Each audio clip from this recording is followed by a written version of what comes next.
Right. So what I want to do today is I want to first do a few more things on Stirling's formula, and then talk a little bit about some of the other limit formulas. So can somebody tell me what Stirling's formula says?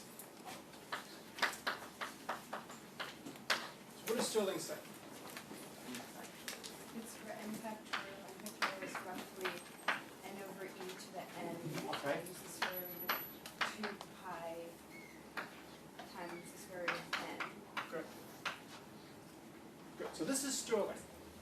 And I gave you some attempts to prove Stirling. I gave you some approaches that got us reasonably close. We did the integral test. We did some dyadic decompositions. We used the Farmer-Brown problems from calculus. But there's something we did not do. Whenever you have an answer in mathematics, what should you do? No. I'm sorry? Check it. Check. So now, unfortunately, to check this, we would need to calculate n factorial exactly for very large values of n. Well, if we're patient enough and we have a good enough system, we can do that and see how good is it. What we want to see is the answer reasonable. So can anybody think of a test? Is this reasonable? How could we check and see if this is reasonable? Yes? It's always positive. It's always positive, so that's a plus. Uh-huh.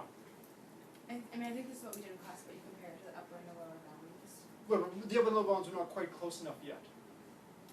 You can multiply it all by n plus 1 and see if it's equal to n plus 1 to the n plus 1.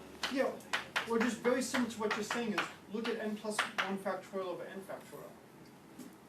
And see, this should be approximately equal to, n plus 1.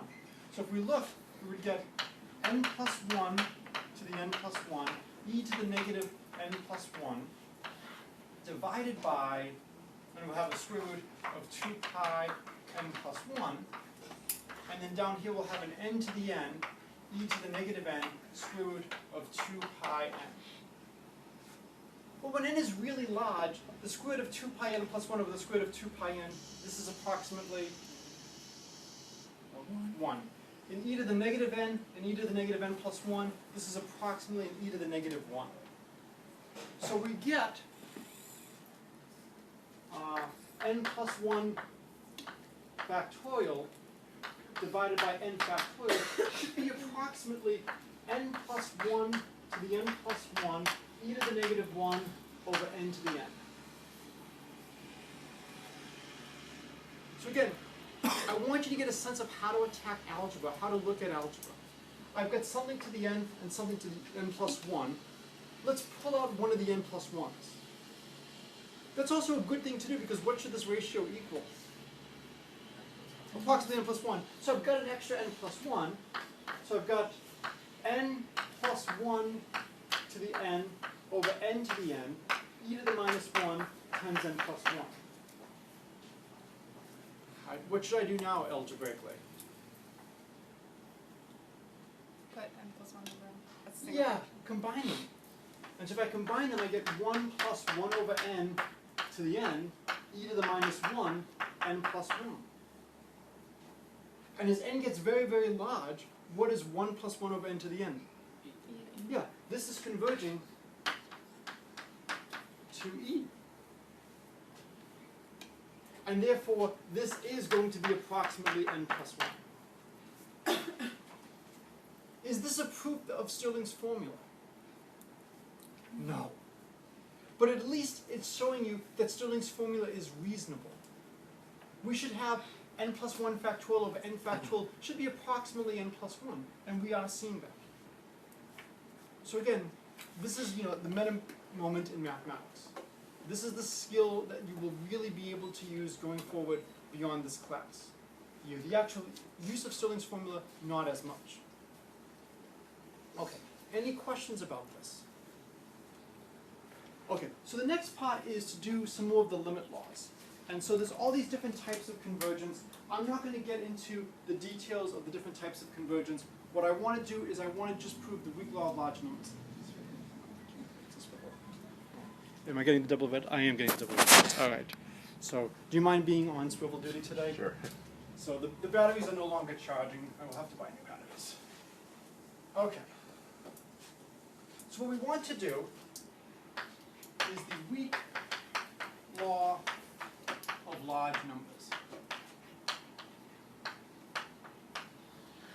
And let's say we have random variables x1, x2, xn, IIDRV.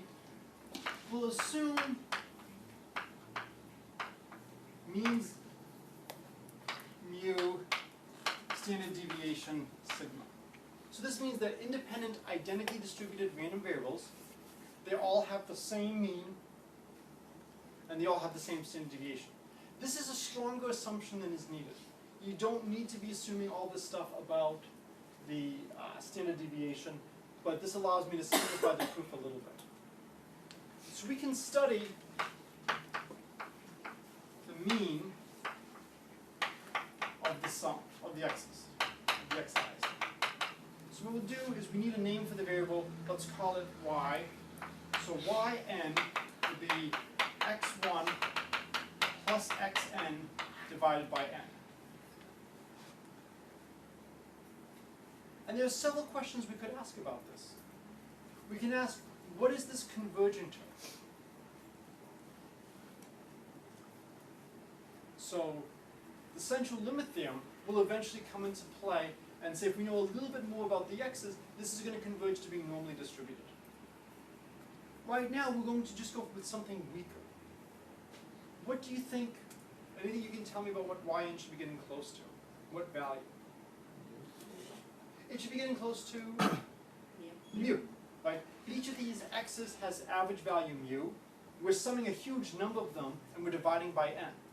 So this is basically saying the sample mean, the sample average, should be converging to the population parameter, the mu. What's the expected value of yn? So the expected value of a sum is the sum of the expected values. They all have a 1 over n. So I get 1 over n times the mean n times. So what's the expected value of yn? It's just mu. What about the variance of yn? What's the variance of a sum? It's the sum of the variances. We've got to be a little bit careful now because we have the 1 over n. So thank you. Just put it wherever you want and then I will just adjust accordingly. Okay, so let's calculate the variance slowly. We're assuming the x's are independent, so that's going to help us. So the variance of yn is the variance of 1 over n x1 plus 1 over n xn. And I just want to write it slowly. Now, because they're independent, the variance of a sum is the sum of the variances. So this will become the variance of 1 over n x1 plus the variance of 1 over n xn. And now what can we do with the 1 over n's? We pull it out with a square. So 2 reasons why it has to be a square. Variance is non-negative. If I had a coefficient of -4, I should never be able to pull out a -4 and have a negative variance. So it's either got to be something like an absolute value or a square. And because variance has units of meters squared, if my original thing has units of meters, it makes sense that whatever the coefficient I have is going to be squared. So I would get 1 over n squared, the variance of x1, plus 1 over n squared, the variance of xn. Well, they all have the same variance, sigma squared. We have n of them, so it's 1 over n squared n sigma squared, so it's sigma squared over n. So to summarize, the expected value of yn equals mu, and the standard deviation of yn is sigma over square root of n.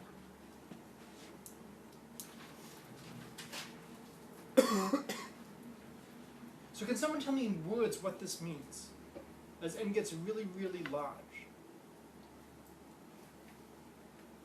The values get closer and closer. Yeah, the values of yn are getting tighter and tighter and tighter about the expected value, about mu, because the standard deviation is going to 0. So we should be able to estimate the probability that yn is, say, epsilon away from the mean. Any thoughts as to what we could use for that? Yes? Chebyshev, why? Because we're looking at some fixed unit away from the mean. Okay. But why can we use Chebyshev? Both the mean and standard. Yeah, we've got the mean and the standard deviation of yn. So because we have the mean and the standard deviation, it makes sense to apply Chebyshev. And so now, what we can do is, so now we can say is, so Greek law for our case. For any epsilon greater than 0, the probability that yn minus the mean is greater than epsilon goes to 0 as n goes to infinity. Not only does it go to 0, we can actually quantify in this case how rapidly it goes to 0. Okay? So the proof is Chebyshev. Well, if we're going to use Chebyshev, what we want to do is we want to look at epsilon, and we want to write it as k times the standard deviation of yn. So this is why I like to have lots of subscripts on my quantities, so I can quickly glance down and see what's going on. I could put a subscript of n on the mean, but they all have the same mean. But I need to know what's the standard deviation. So I want to write epsilon as some number of copies of the standard deviation. Well, the standard deviation is equal to sigma over square root of n. So if we solve, we get k is equal to epsilon square root of n over sigma. Epsilon doesn't have to be, k doesn't have to be an integer. This will tell us how many standard deviations are we away if we want this to be an epsilon. Okay. So now by Chebyshev, the probability that yn minus mu is greater than or equal to epsilon, this is the same as the probability that yn minus mu is greater than or equal to, let's call this maybe k sub n, is greater than or equal to epsilon square root of n over sigma. Wait, greater than. I'm sorry?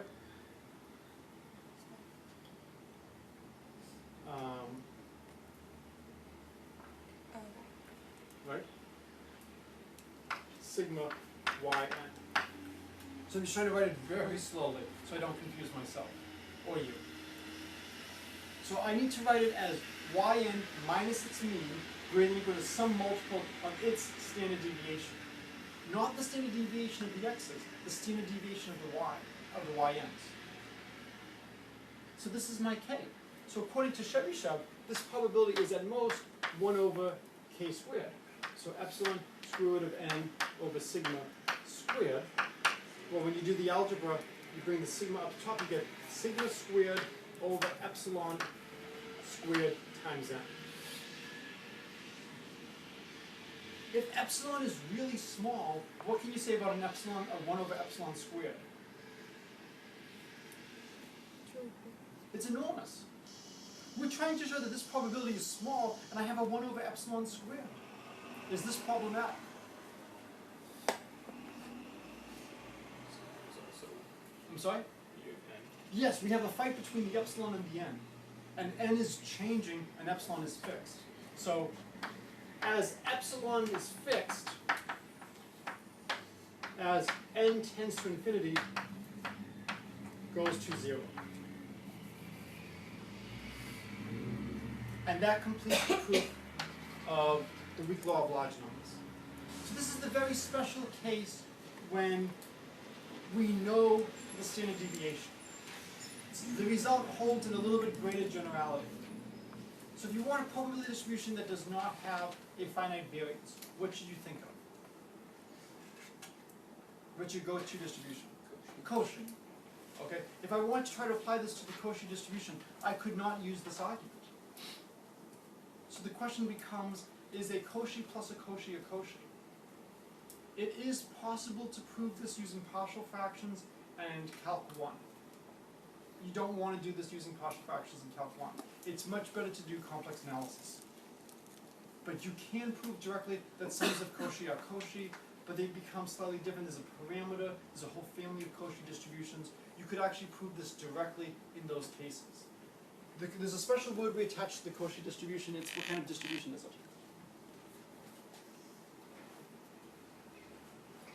What kind of distribution is Cauchy? It's the same kind of distribution as a normal. Stable. It's a stable distribution. The shape does not change as you add more and more copies. The parameters change. Well, the parameters should change. You know, the variance of a sum is the sum of the variances. The only way that won't change is if the variances are 0. It is not worth your time to study distributions with 0 variance. We know a lot about them. Okay? This is like studying the Mobius coin that always lands on heads. This is not a hard problem to analyze. We want to study situations where there are some fluctuations. So we have the normal distribution is stable. We have the Cauchy distribution is stable, though we have not proved that. Let's look at other distributions. So here is a fun one, the Poisson distribution. So we have passed on the Poisson distribution. We have not looked at this in detail, but you were supposed to have read about this. Okay? So we say x is Poisson with parameter lambda if the density function is equal to lambda to the n e to the minus lambda over n factorial. And what do you think we need to assume about lambda? Greater than 0. Lambda should be greater than 0. If you want, you could argue that we are allowed to consider lambda equals 0. And if we consider lambda equals 0, the only term that would survive is the n equals 0, and we would have 0 to the 0, and we can have a fight as to what 0 to the 0 means. Eventually, the people who say 0 to the 0 means 1 would win out, and you could make lambda equals 0 fine. You could get that almost by taking a limit as lambda gets closer and closer to 0, and seeing how more and more of the probability is moving to just n equals 0. So I'm claiming this is a probability distribution. What should we be doing? Integrate, well, as much as we like to integrate, sum. So we need to make sure that it sums to 1 and it's non-negative. So clearly non-negative.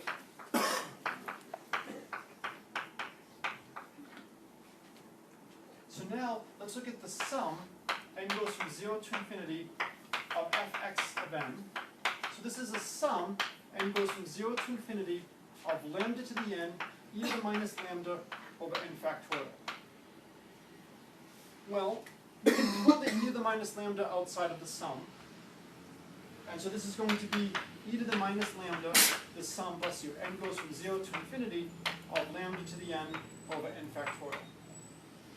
Does anybody recognize the sum? E to the lambda. So this is just e to the minus lambda times e to the lambda equals 1. And this explains why we have the normalization constant lambda to the n. I'm sorry, the normalization constant e to the minus lambda. So the Poisson is a probability distribution. So if you haven't seen it before, you've seen it now. What are the first 2 questions you would like to ask a probability distribution when you read it? What's your mean? And your next question? What's your variance? So to calculate the mean, we can multiply by n, right? And so what's sad is I know intellectually that the camera is no longer swiveling today, but I still walk as if my walking motion will make a difference. Alright, so we want to calculate the mean. So we want to calculate the expected value of x. You can do this directly. This is going to be the sum. N goes from 0 to infinity of n, lambda to the n, e to the minus lambda over n factorial. So there is a way to do this directly. I claim, first of all, that I can restrict the sum to just start at 1. Why can I start the sum at 1? Just the other terms are zero. Yeah, because I mean, when n equals 0, this doesn't contribute. What algebraic simplification can we do? Factorial. Yeah. And so n divided by n factorial is just an n minus 1 factorial down below. And so what we can do now is we'll pull out an e to the minus lambda. We'll pull out 1 lambda. And we'll be left with a sum, n goes from 1 to infinity, of lambda to the n minus 1 over n minus 1 factorial. What's this sum? E to the lambda. It's essentially the same sum as before, but now we're using n minus 1 in place of n. As n minus 1, well, let's see, n goes from 1 to infinity, so n minus 1 goes from 0 to infinity. So we get e to the negative lambda, lambda, e to the lambda. We get the mean is just lambda. Now we want to calculate the variance. Okay, so how could we calculate the variance?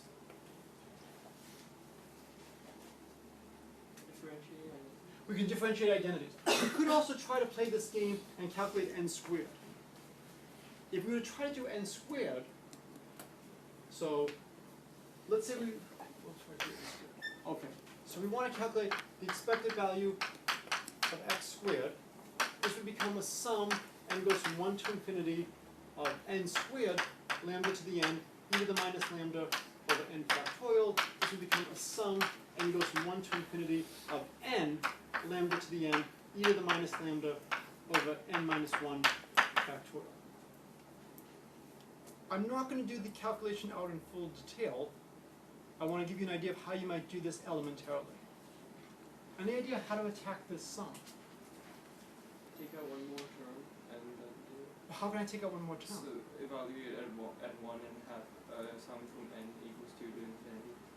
But I have n over n minus 1 factorial.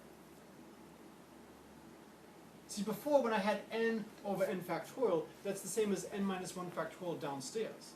I have an n and I have an n minus 1. What would you love the numerator to be?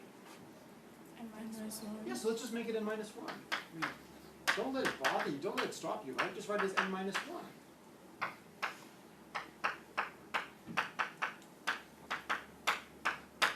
Are we allowed to just subtract 1 from n? Plus 1. So if we add 1, add 0. One of my professors at Yale really drove home that you only know how to do 2 things in mathematics. You can add 0 and you can multiply by 1. This was Professor Peter Jones. And then one day I remember he paused and goes, actually, the log of 1 is 0. So there's really only one thing you can do in mathematics. Add 0. Well, if you prefer to view it as multiplying by 1, that's fine. This is essentially all we know how to do. It's amazing the mileage we get out of this. Okay? I really want to emphasize the ways to attack this problem. All right. So now, as we swivel down over here, is that settled? Yeah. Okay. So we could now write this as it's a sum, n goes from 1 to infinity, of the n minus 1 over n minus 1. I'll do it slowly. Lambda to the n, e to the minus lambda over n minus 1 factorial, plus a sum, n goes from 1 to infinity, of lambda to the n, e to the minus lambda over n minus 1 factorial. But when I look at this sum, this is the same as starting at 2. And now I would pull out a lambda squared. So this would become lambda squared, the sum, n goes from 2 to infinity, of lambda to the n minus 2, e to the minus lambda over n minus 2 factorial. And what would this sum be over here? What would it be? Lambda. Lambda. We pull out one lambda and we have lambda to the n minus 1. So that sum would just be lambda. What would this sum be over here?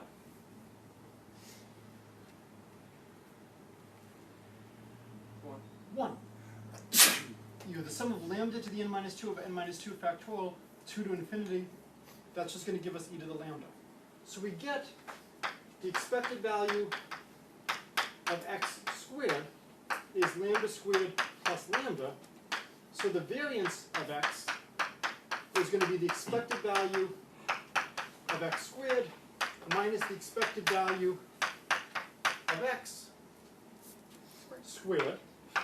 So lambda squared plus lambda minus lambda squared, which is lambda squared. I'm sorry, lambda, sorry. Yes? How were you able to add this, no, one level up, yeah, to the right, that part of the equation? Well, because over here we had n minus 1 plus 1. So I split this up, the n minus 1 over this and the 1 over this. I just broke the numerator into two parts. The n minus 1 gave us this piece, and the plus 1 gave us this piece. Okay. And so now we have the variance is lambda, and the expected value is lambda. Does that seem like that has the wrong units? You know, I'm worried that maybe we've made a mistake. The expected value of x is lambda, is the variance of x. Shouldn't they have different units? Oh dear. Yes, Lambda is unitless. lambda is unitless. I am all in favor of doing checks, but do the right checks. We have an e to the minus lambda, we have lambda to the n. If lambda had any units, these expressions would all have different dimensions. The only way this can make sense is if lambda is unitless. You should think of lambda as a count. So they frequently use this as, you know, how many accidents do you have in an intersection, or based on my recent history, in a family household, you know, in a given night. And your lambda is your count. And a lot of these processes are distributed according to the Poisson distribution. So you could have, you know, an intersection, you want to know how many accidents do you have on a given day, given that the number of accidents is well described by Poisson process. And you can look at this for various values of lambda. Okay? Alright. Any questions about the mechanics? Alright, so we've got a Poisson process now. We have its density. We've calculated its mean, we've calculated its variance, so the expected value of x is the variance of x is lambda. If you wanted to calculate this using differentiating identities, you could write e to the lambda is the sum, n goes from 0 to infinity, of lambda to the n over n factorial. And now, if you apply d by d lambda, you can pull down, let's do lambda d by d lambda. You'll pull down an n. And so if you apply this once, you get the mean. If you apply it twice, you get the expected value of x squared, and you get the variance. So if you want to attack this using differentiating identities, that is a great way to do this. We have lots of different ways. This is a great way to check and make sure, have you done the calculation correctly? What I want to do is, a lot of you are going to be transitioning. I know you're talking about spring classes, what you want to do next. How many of you are planning on going on to real? Okay. So when you start getting into real, you're going to have to do more and more proofs where it's not necessarily clear how to go about it. And that's why I really want to spend time emphasizing how you should look at these expressions, how you should get a sense of how to manipulate the algebra. It's somewhat strange that the further you go in mathematics, the more important this becomes. You want to write things in such a way that they highlight the key relationships. And that's why we're spending so much time on this. Alright, so now we understand the Poisson random variable. We can calculate its mean, its variance, any moments. The next thing we might want to do is calculate the sum of two Poisson random variables. Okay, so what do you think? Stable or not stable? Stable? How many say stable? How many say not stable? Why not stable? Guess. Very hard for things to have their form unchanged. Why stable? It's a famous distribution. It's a famous distribution. This is actually a very good way of attacking problems. If something has a name, there's often a reason it has a name attached to it. If something doesn't have a name, it's probably wrong. So I was given this advice when I was an undergraduate, that if there is something you believe is a theorem. If you can't think of a name attached to the theorem, it's probably false. And when I was taking my general exam at Princeton, in the algebra portion, which was a little bit hard for me because I never actually took abstract algebra, I was given an alternative definition of a group. And I was asked, is this a legitimate definition of a group? And I said, well, I have read about 5 or 6 abstract algebra books preparing for my generals. I have never seen this as an alternate definition or as an exercise, therefore I don't think it's correct. And he said, good, now prove that it's not correct. Which wasn't too bad, because now I knew which way to try to do the arguments. You can get a lot of valued intuition the more you know. Have I seen this before? At some point, you know, if you're an expert and you haven't seen it, it's likely that it doesn't exist. It's not true. The Poisson distribution is, I believe, stable. So let's do the calculation. Let's say x 1, let's see, xk will be Poisson with parameter lambda k. I claim that if we can show Poisson plus Poisson is Poisson, then we can do it for more and more Poissons. What method do we use? Grouping. So grouping is another one of our very important techniques. If we can do it once, we can do it any finite number of times. How many of you have heard of the Riemann hypothesis? Okay, I actually proved the Riemann hypothesis in complex analysis today. It was, of course, a false proof. This is why I'm not a millionaire today. It became, the reason behind the false proof was I did something that's fine a finite number of times in an infinite number of times, and that's not allowed. So you've got to be very careful. So let's look at x1 plus x2. We'll call that distribution x. And we want to calculate what is the probability that x equals m. What method do we use to calculate this probability? Convolutions. Now, I don't know about you, but for me, finite convolutions are a lot easier to understand than infinite convolutions. So for me, this is going to just be a sum. K goes from 0 to infinity. The probability x, well, let's do n. The probability x1 equals n times the probability x2 equals m minus n. And so we don't really have to develop too much of a theory right now. This is almost by definition. If I want to have the sum equal m, one of them is n, the other one is n minus n. So when we look at the sum, how high up can n go? M, right? Because once n is greater than m, we will have a probability here of a negative number. What's the probability we have -5 accidents in the intersection? 0. You're not going to have cars spontaneously come out, you know, of the intersection, fully formed and in great repair. Okay? We don't have to worry about those probabilities. So we can restrict the sum. There will be a sum, n goes from 0 to m. What's the probability that x1 equals n? This is going to just be lambda 1 to the n, e to the minus lambda 1 over n factorial. The second piece is going to be x2 equals m minus n. So it's going to be lambda 2 to the m minus n, e to the minus lambda 2 over m minus n factorial.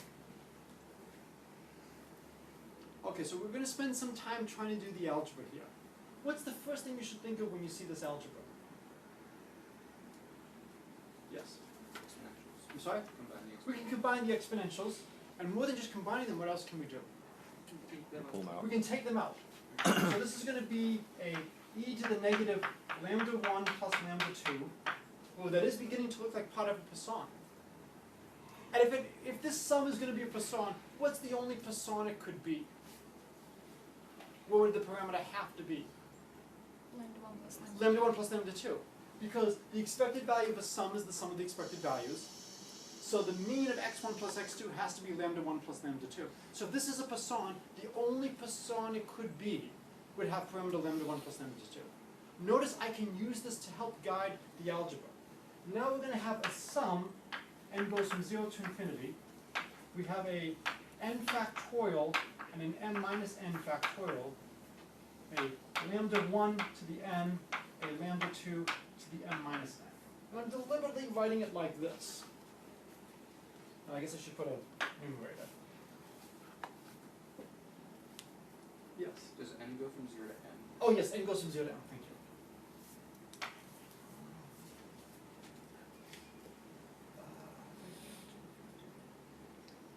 I'm actually fine the way I am because of how the factorial function is defined, that if you actually put in a negative factorial is infinity, but we should definitely keep it up to. So what does this look like?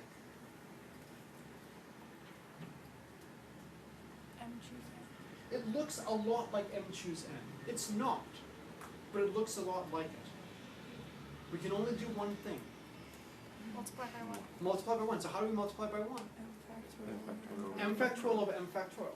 So if we multiply, we can multiply by m factorial, and then we can pull the m factorial outside. Right? And the reason we can do this is a sum on n, not a sum on m. Oh, this is looking really good. This is the sum n goes from 0 to m. We have m choose n, lambda 1 to the n, lambda 2 to the m minus n. What theorem do we use to evaluate this? This is the binomial theorem.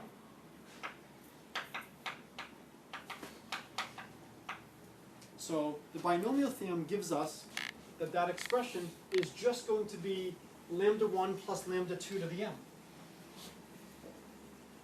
And there's a lot of clues that we should be using the binomial theorem. We have binomial coefficients, we have the sum from 0 to m, we have two different things where the sum of their exponents is always m. So there's lots of clues here to use the binomial theorem.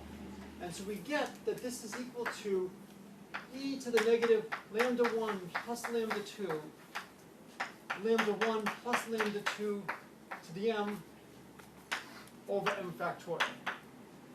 The only difference between this and the standard Poisson is the order in which I've written the product upstairs, which does not matter. So therefore, we see that x is Poisson with parameter lambda 1 plus lambda 2. So the sum of Poisson is Poisson. It is another stable distribution. Any questions about this? A lot of nice algebra.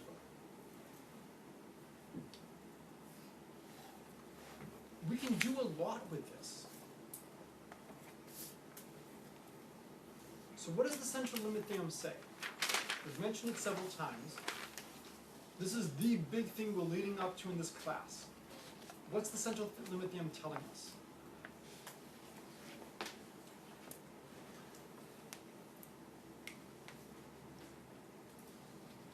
So what's the central limit theorem telling us? We've said this several times.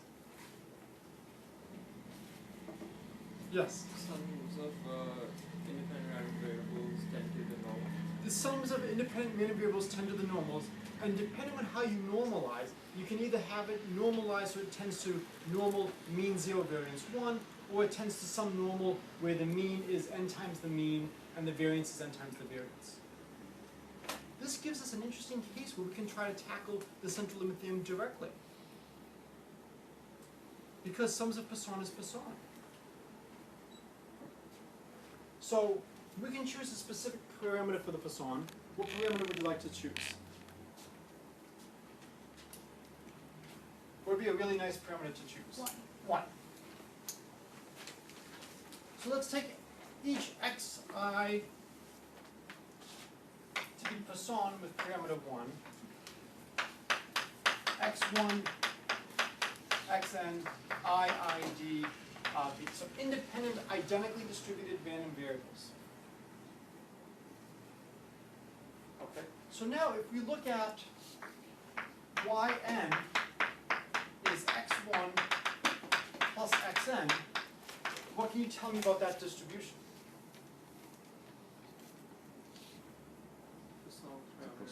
Poisson with parameter n. Now this is supposed to converge by the central limit theorem. So if you apply the central limit theorem, this should converge to being a normal distribution. What should the mean be?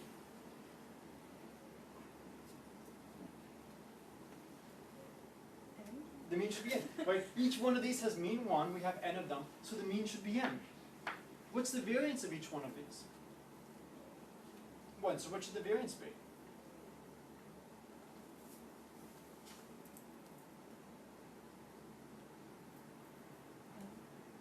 The variance should also be n, right? So, as n gets very, very large, a Poisson with parameter n should look a lot like a normal distribution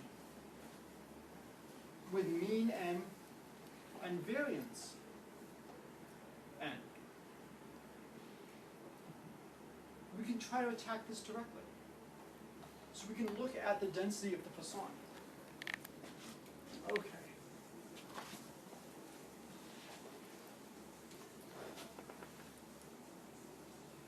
So let's look. So we now have yn is Poisson with parameter lambda. So what's the probability that yn equals m? Yes. I just have a question. Sure. Isn't Poisson discrete? Mm-hmm. So how could it be equal to the normal? So this is a good question. So it's discrete, so it's not going to be exactly the same as the normal. But if you smooth out the Poisson, Okay. or if you discretize the normal, and basically say, let's go from n minus a half to n plus 1/2, and put all that probability at n, then these two will look essentially the same in the limit. Okay. So that's an excellent question. That's something we're going to actually have to get to in a little bit in the calculation, is we are comparing the discrete and the uniform. And later in the semester, we're probably going to do this for coin tosses. And when we do it for coin tosses, we're going to have troubles with that as well, in terms of just how we spread things. And there's going to be an extra factor of 2 that's going to come into play in those calculations. But here, we've got some of the issues, but the normal distribution, when n is huge, there's very little fluctuations in the normal density as you move 1 unit. So what you can do is you can just say, well, let's just concentrate all the mass at the integer, and compare that with the corresponding Poisson. So what should be the probability that yn equals m?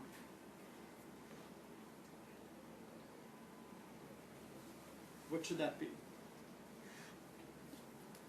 1 to the n. So it should be lambda to the m, but lambda's n, so it should be n to the m, e to the minus n over m factorial. And this should be approximately the integral from m minus a half to m plus 1/2 of the density of the normal, which would be 1 over square root of 2 pi, and the variance is n, e to the negative x minus the mean squared over twice the variance dx.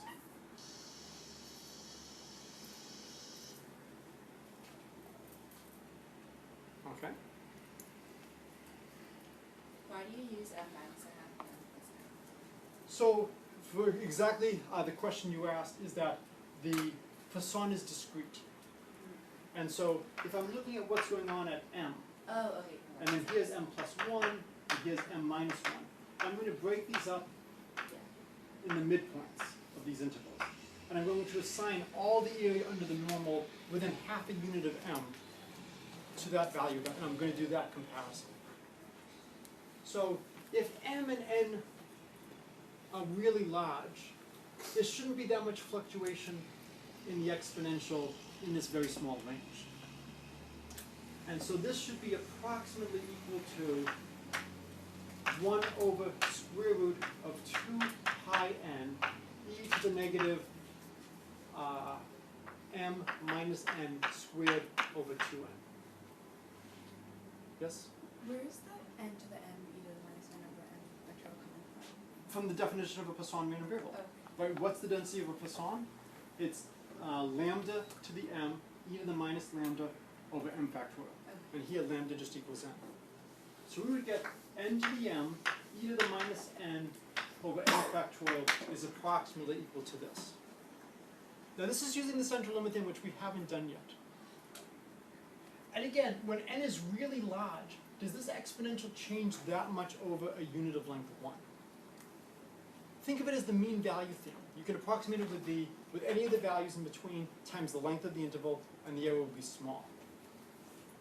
Can anybody give me a really good value of m to look at?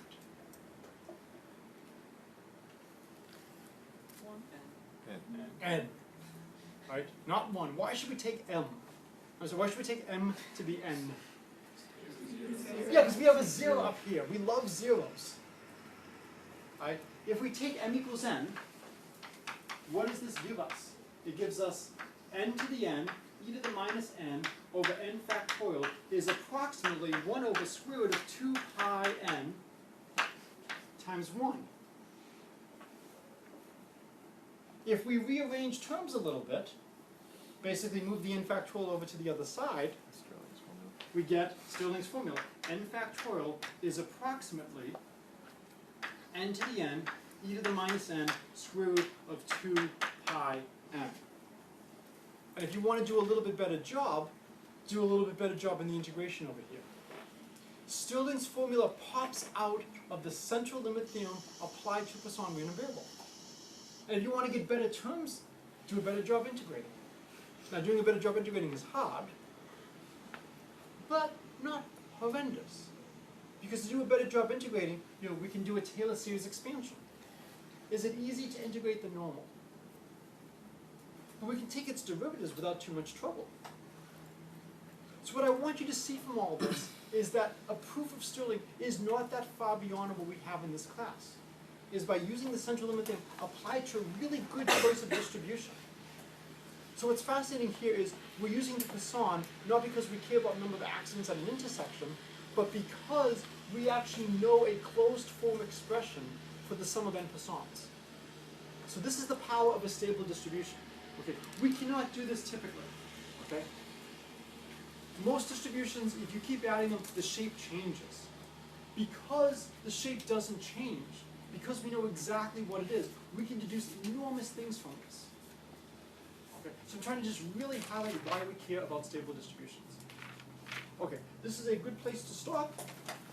It was amazingly fitting to be right after my family had multiple accidents.